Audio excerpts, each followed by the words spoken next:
Hi friends, welcome to news pocket.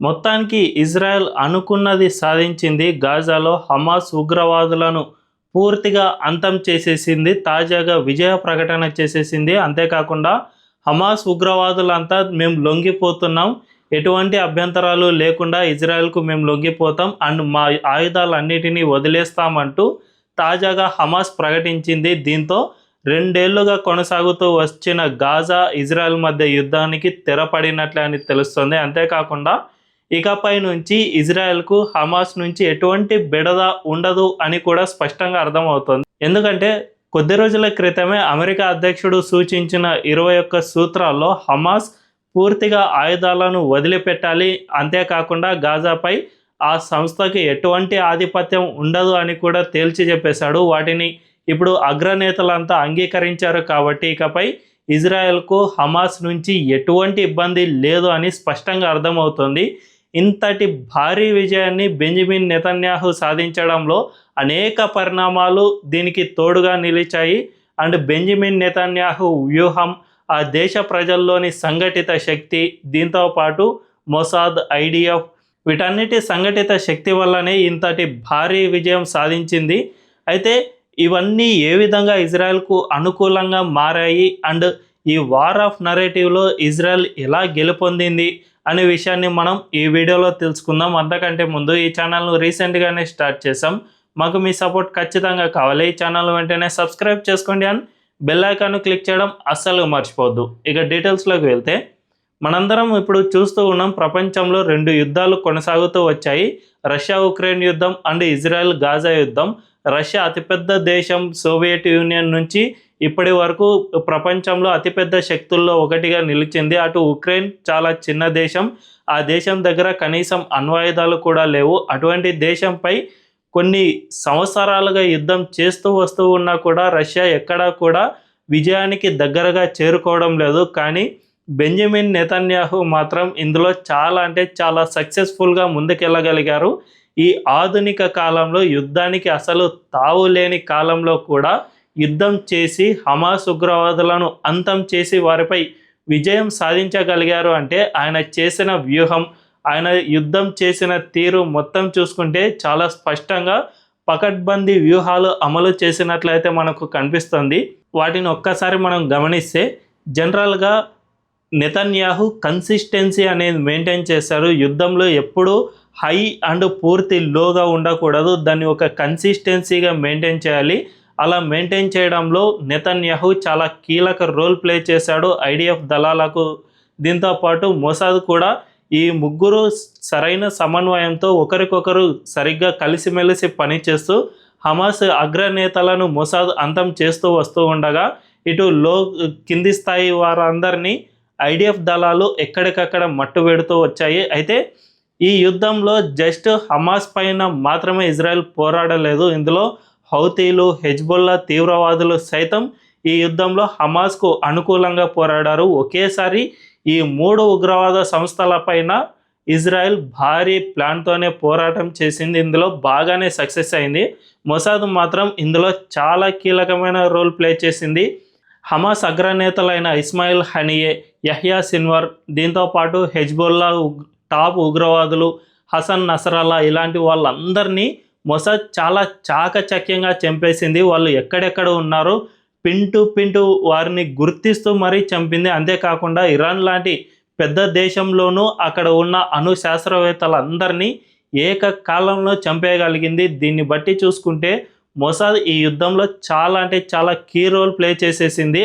అగ్రనేతల్ని అంతం చేస్తే ఇక ఆ సంస్థలకు ఉన్న సగం బలం పూర్తిగా అంతమైనట్టే. దీనివల్లనే మొసాద్ చాలా పకడ్బందీ వ్యూహాలు రచిస్తూ వీళ్ళందరినీ అంతం చేస్తూ వచ్చింది. ప్రపంచంలో ఉన్న అత్యంత పటిష్టమైన నిఘా వ్యవస్థల్లో మొసాద్ కూడా ఒకటి. అందువల్లనే ఇది చాలా పకడ్బందీగా ప్లాన్ చేసి చంపేసిందని చెప్పుకోవచ్చు.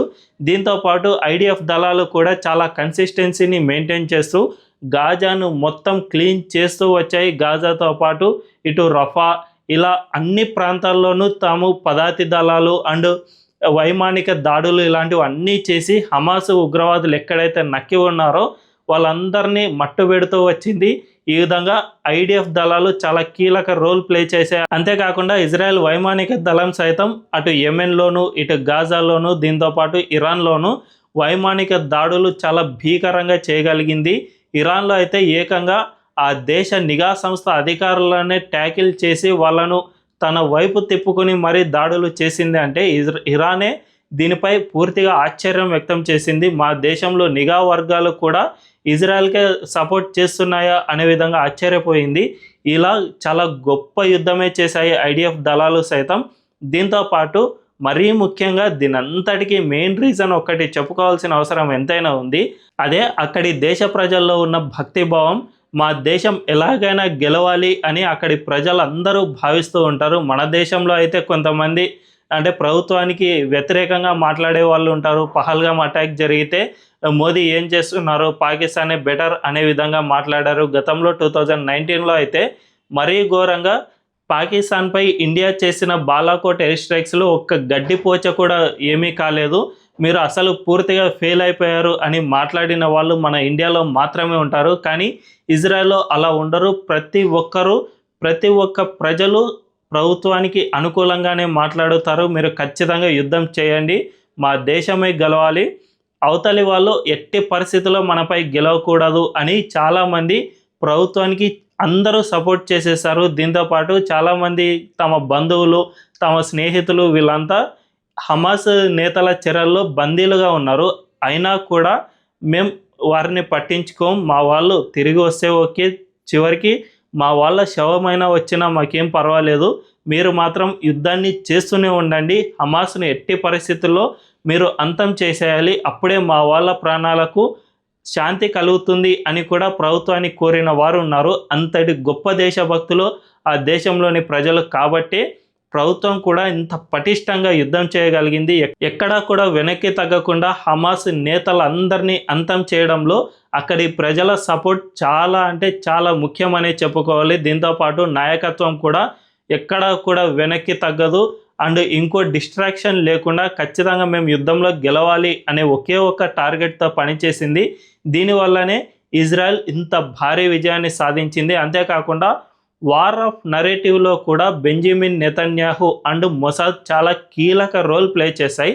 మనందరికీ తెలుసు, పాలస్తీనా అంటే ఒక మతానికి సంబంధించి చాలామంది యూతులకు కేవలం ఇజ్రాయెల్ మాత్రమే ఉంది, వారికి ఇతర దేశాల్లో ఆ మతం వాళ్ళు లేరు. కానీ పాలస్తీనాలో ఉన్న ఇస్లాం మతానికి సంబంధించి ప్రపంచంలో చాలా అరబిక్ దేశాలు ఉన్నాయి. అంతేకాకుండా మన దేశంలో కూడా ముస్లింలు చాలా ఎక్కువ మంది ఉన్నారు. కాబట్టి వీళ్ళంతా కూడా పాలస్తీనా అండ్ గాజాకే మద్దతు తెలిపారే తప్ప ఇజ్రాయెల్కు ఏ ఒక్కరూ సపోర్ట్ చేయలేదు.